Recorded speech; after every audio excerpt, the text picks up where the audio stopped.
வணக்கம். இந்நேரம் டெல்லியில் நடைபெறுகிற பிரதமர் தலைமையிலான நிதி ஆயோக் கூட்டத்தில் பங்கெடுத்திருக்க வேண்டிய நான், ஒன்றிய பாஜக அரசோட மாற்றாந்தாய் மனப்பான்மை கொண்ட நிதிநிலை அறிக்கையால் நீதி கேட்டு மக்கள் மன்றமான உங்கள் முன்னாடி பேச வேண்டிய கட்டாயத்துக்கு ஆளாக்கப்பட்டிருக்கேன். தமிழ்நாட்டில் நடைபெறும் உங்களோட திராவிட மாடல் அரசு கடந்த 3 ஆண்டு காலமாக எத்தகைய முற்போக்கு மற்றும் தொலைநோக்கு திட்டங்களை செயல்படுத்திட்டு வருதுன்னு உங்கள் எல்லாருக்குமே நல்லா தெரியும். நம்ம அரசோட திட்டங்களின் பயன்கள் ஒவ்வொரு குடும்பத்துக்கும் ஒவ்வொரு குடிமகனுக்கும் நேரடியாக கிடைக்குது. அதனால தான் திமுகவுக்கு வெற்றி மேலே வெற்றி குவியுது. நாள்தோறும் திட்டங்கள், மக்கள் மனந்தோறும் மகிழ்ச்சி, இதுதான் நம்ம அரசோட எண்ணம். இப்படிப்பட்ட நம்மோட எண்ணங்களுக்கு இடையூறு ஏற்படுத்துகிற செயல்களை ஒன்றிய அரசு தொடர்ந்து செஞ்சுக்கிட்டு வருது.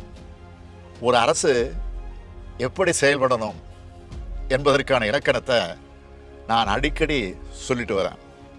ஒரு நல்ல அரசுன்றது வாக்களித்த மக்களுக்கு மட்டும் இல்லை, வாக்களிக்க மறந்த மக்களுக்கும் சேர்ந்து பாடுபடணும். இப்படி தான் தமிழ்நாடு அரசு பணியாற்றிட்டு இருக்கு. ஏன், மோடி தலைமையிலான பாஜக அரசு வர்றதுக்கு முன்னாடி இருந்த எல்லா ஒன்றிய அரசுகளும் கூட அப்படித்தான் இருந்தது. ஆனால் இந்த பெருந்தன்மை ஒன்றிய பாஜக அரசுகிட்ட இல்லை. இவங்க மட்டும்தான் அரசியல் நோக்கத்தோடு அரசு நடத்துகிறாங்க. அதுக்கு அடையாளம்தான் கடந்த 23ஆம் தேதி தாக்கல் செய்யப்பட்ட பட்ஜெட்.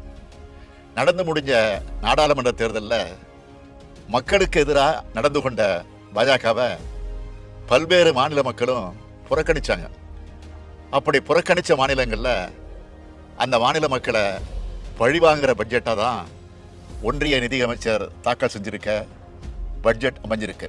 ஒட்டுமொத்த இந்திய மக்களுக்காகவும் உருவாக்க வேண்டிய பட்ஜெட்டை இந்தியா கூட்டணிக்கு வாக்களித்த மக்களை பழிவாங்க உருவாக்கியிருக்கார். இது இந்திய அரசியலமைப்பு சட்டத்தின்பால் அவர் ஏற்றுக்கொண்ட பதவி பிரமாணத்துக்கு முரணானது. ஒன்றிய பாஜக அரசானது தொடர்ச்சியாக தமிழ்நாட்டை புறக்கணிச்சுக்கிட்டே வருது. தமிழ்நாட்டுக்குன்னு அவங்க அறிவித்த ஒரே ஒரு சிறப்பு திட்டம்னா அது மதுரை எய்ம்ஸ் மருத்துவமனை தான். ஆனால் அதுவும் 10 ஆண்டுகளாகியும் என்ன நிலைமையில் இருக்குன்னு உங்களுக்கு நல்லா தெரியும். தமிழ்நாட்டுக்குன்னு எந்த சிறப்பு திட்டத்தையும் கொடுக்காம தமிழ்நாட்டு மக்கள் பாஜகவுக்கு வாக்களிக்கணும்னு எப்படித்தான் எதிர்பார்க்குறாங்களோ தெரியல. 3வது முறையாக பாஜக ஆட்சி அமைச்சிருக்கு. ஆனால் இந்திய மக்கள் அந்த கட்சிக்கு பெரும்பான்மை அளிக்கல. ஒரு சில மாநில கட்சிகளோட சப்போர்ட் இல்லைன்னா பாஜகவால் ஆட்சி அமைச்சிருக்க முடியவே முடியாது. இப்படிப்பட்ட நிலையில் தங்களோட சறுக்களுக்கு என்ன காரணம்னு உணர்ந்து பாஜக திருந்தி இருக்கணும்னு நினைச்சேன். ஆனால் ஏமாற்றம் தான் மிஞ்சி இருக்கு. பட்ஜெட்டுக்கு 2 நாளைக்கு முன்னாடி கூட நம்மளோட தமிழ்நாட்டு தேவைகள் என்னன்னு சோஷியல் மீடியா மூலமாகவே ஒன்றிய ஆட்சியாளர்களுக்கு தெரியப்படுத்தினேன். ஆனால் அதிலிருந்து ஒன்றை கூட நிதியமைச்சர் அறிவிக்கலை. அவ்வளவு ஏன், தமிழ்நாடு என்ற சொல்லே பட்ஜெட்டில் இல்லை. இவ்வளவு ஆண்டுகளாக சும்மா ஒப்புக்காவது ஒரு திருக்குறளை சொல்லி பட்ஜெட்டை வாசிப்பாங்க. இந்த முறை திருவள்ளுவரும் கசந்து போயிட்டார் போல. இப்படிப்பட்ட பட்ஜெட்டில் திருக்குறள் இடம்பெறாதது ஒரு வகையில் நிம்மதி தான். இந்த பட்ஜெட்டில் நாம் ரொம்ப எதிர்பார்த்தது சென்னை மெட்ரோ ரயில் 2ஆம் கட்ட பணிகளுக்கான ஒன்றிய அரசோட நிதி. 2020ஆம் ஆண்டு கொரோனா பெருந்தொற்று காலத்திலேயே மாண்புமிகு ஒன்றிய உள்துறை அமைச்சர் அமித்ஷா அவர்கள் அவசரமாக வந்து அடிக்கல் நாட்டின திட்டம் தான் அது. தமிழ்நாடு அரசும் ஒன்றிய அரசும் இணைஞ்சு 63,000 கோடி ரூபாய் செலவில் இந்த திட்டத்தை செயல்படுத்துவோம்னு 2021ஆம் ஆண்டு ஒன்றிய பட்ஜெட்டில் அறிவித்தாங்க. ஆனால் இப்போ தமிழ்நாடு அரசு தான் இந்த திட்டப்பணிகளை முடுக்கிவிட்டு செயல்படுத்திக்கிட்டு இருக்குது. ஒன்றிய அரசோ தன்னுடைய பங்கா 1 ரூபாய் கூட விடுவிக்காம வேணும்னே 3 ஆண்டுகளாக காலம் தாழ்த்திக்கிட்டு இருக்கு. கேட்டால் இது மாநில அரசோட திட்டம்னு நாடாளுமன்றத்திலே பதில் சொல்கிறாங்க. அப்படின்னா ரயில்வே துறையை மாநில அரசுக்கு கொடுத்துடுவாங்களா?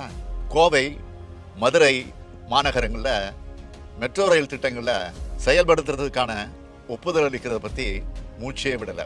ஆனால் கடந்த 3 ஆண்டுகளில் இதே ஒன்றிய அரசு நம்ம நகரங்களை விட பல சின்ன நகரங்களுக்கான மெட்ரோ ரயில் திட்டங்களுக்கு ஒப்புதல் அளித்து நிதி உதவியும் வாரி வழங்கியிருக்கு. இது எந்த விதத்தில் நியாயம்? கடந்த ஆண்டு 2 முறை புயல்கள் தாக்கி கடும் இயற்கை பேரிடர்களை தமிழ்நாடு சந்திச்சுது. இதுக்கு நிவாரணமாக 37,000 கோடி ரூபாய் கேட்டோம்.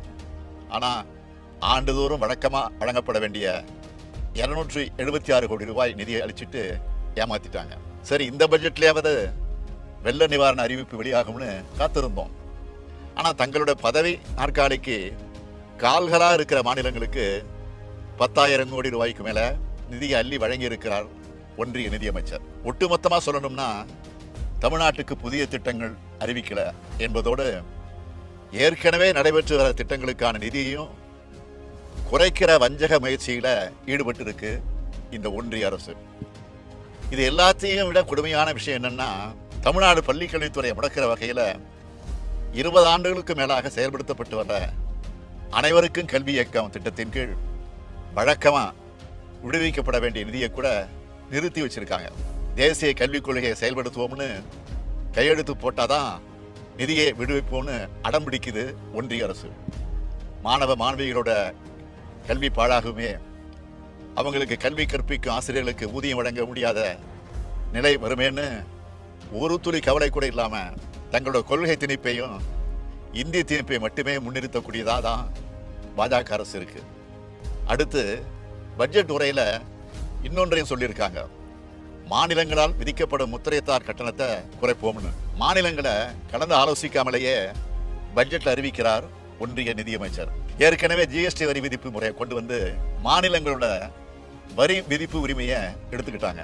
நான் கேட்கறது என்னன்னா, ஜிஎஸ்டியால் தமிழ்நாட்டிற்கு ஏற்பட்டிருக்கக்கூடிய இழப்பை சரி கட்டுறதுக்கான 20,000 கோடி ரூபாய் இழப்பீட்டையே இன்னும் அளிக்காத இந்த ஒன்றிய அரசுக்கு மாநிலங்களோட வரி விதிப்பு முறையை மாற்றி அமைக்கிற அதிகாரத்தை யார் கொடுத்தது? கடந்த 10 ஆண்டுகளா வருமான வரி சலுகை இன்றி தவிச்சிட்டு இருக்க நடுத்தர குடும்பங்களுக்கு வெறும் 17,500 ரூபாய் சலுகையை மட்டும் வழங்கி அந்த சலுகையும் பெரும்பான்மையோருக்கு கிடைக்காம செஞ்சுட்டு பெரும் வரி சலுகை கொடுத்ததா மார்த்தட்டிக்குது இந்த ஒன்றிய அரசு. இது தமிழ்நாட்டை பழிவாங்குகிற பட்ஜெட் மட்டுமல்ல, ஒட்டுமொத்த இந்திய நாட்டு மக்களையே பழிவாங்குகிற பட்ஜெட். சுயநலத்துக்காக நாற்காலியை காப்பாத்திக்க போட்டுக்கொண்ட பட்ஜெட் இது. ஒன்றிய அரசுக்கு தமிழ்நாட்டு மக்களின் குரலா, ஏன் இந்திய நாட்டு மக்களின் குரலா ஒன்று சொல்றேன். மேலும் மேலும் தவறு செய்றீங்க, மேலும் மேலும் தோல்விகளை சந்திப்பீங்க. இந்திய நாடாளுமன்றத்தோட இரு அவைகளும் கொந்தளிக்கிற மாதிரி இந்திய மக்களோட மனங்களும் கொந்தளிப்புல இருக்கு. இதுக்கு பாஜக பதில் சொல்லியே தீர வேண்டும்.